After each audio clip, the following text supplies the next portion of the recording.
Les vraies voix Sud Radio. 3 mots, Félix, qui sont remous, remaniement et libido. De nouveaux remous pour les JO de Paris. Le parquet national financier ouvre une enquête sur la rémunération du président du comité d'organisation, l'ancien champion de canoë, Tony Estanguet. Amélie Oudéa-Castéra va-t-elle rester à l'éducation? François Bayrou va-t-il rentrer? On pourrait connaître d'une minute à l'autre le reste du casting après quasiment un mois de gouvernement Attal. Et puis la libido en berne. Les Français n'avaient jamais aussi peu fait l'amour depuis 50 ans, selon une étude IFOP. Cette récession sexuelle touche notamment les plus jeunes. Les vraies voix Sud Radio. Montrer que ces jeux seront différents, montrer que la France, quand elle organise les jeux, elle le fait avec ambition. Il veut des JO exemplaires, mais se retrouve au cœur d'investigation du parquet national financier. Le président du comité d'organisation des Jeux de Paris 2024, Tony Estanguet, est visé par une enquête sur les conditions de sa rémunération. L'ancien champion de canoë a perçu 270 000 euros bruts par an jusqu'en 2020, selon les chiffres communiqués dès 2018, soit tout de même 22 500 euros par mois. Notre responsabilité, c'est de faire rêver. C'est vrai que ça fait un peu rêver. Cette rémunération était ensuite susceptible d'évoluer dans une limite de 20% en fonction de certains critères de performance.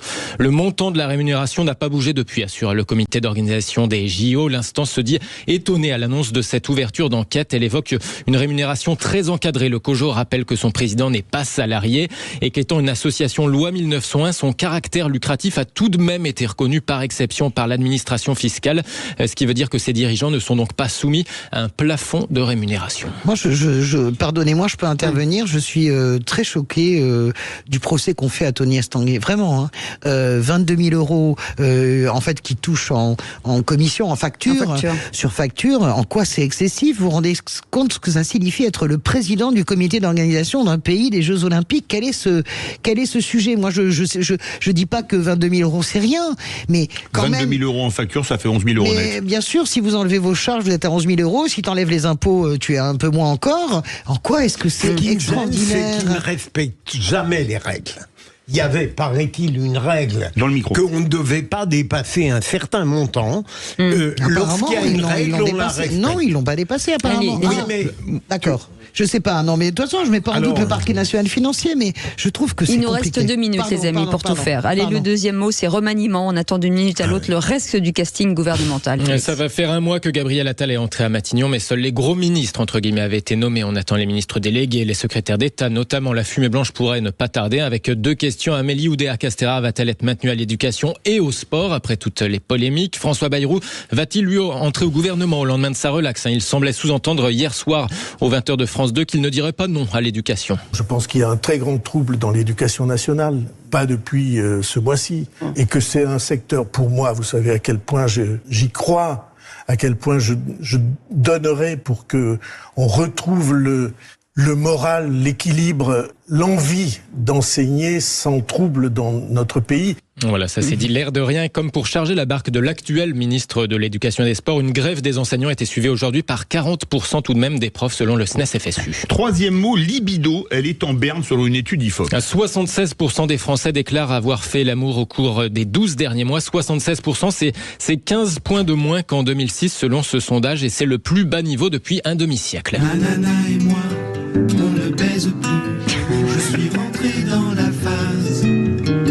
C'était mieux avant. Plusieurs indicateurs en baisse, comme le chantaient les Regals il y a quelques années. 4 sondés sur 10 déclarent le faire une fois par semaine, contre 6 sur 10 en 2009. Mais cette récession sexuelle touche en partie les plus jeunes. Chez les 18-24 ans initiés sexuellement, plus d'un quart déclarent ne pas avoir eu de rapport sexuel depuis au moins un an. C'est 5 fois plus qu'en 2006. Selon l'IFOP, une explication serait la concurrence des écrans. Une petite moitié des sondés reconnaît avoir déjà préféré une série ou un jeu vidéo. Mais il y aurait aussi une moindre pression sociale à la sexualité active. Autrement dit, celles et ceux qui ne veulent pas le faire, le disent plus facilement, tout simplement.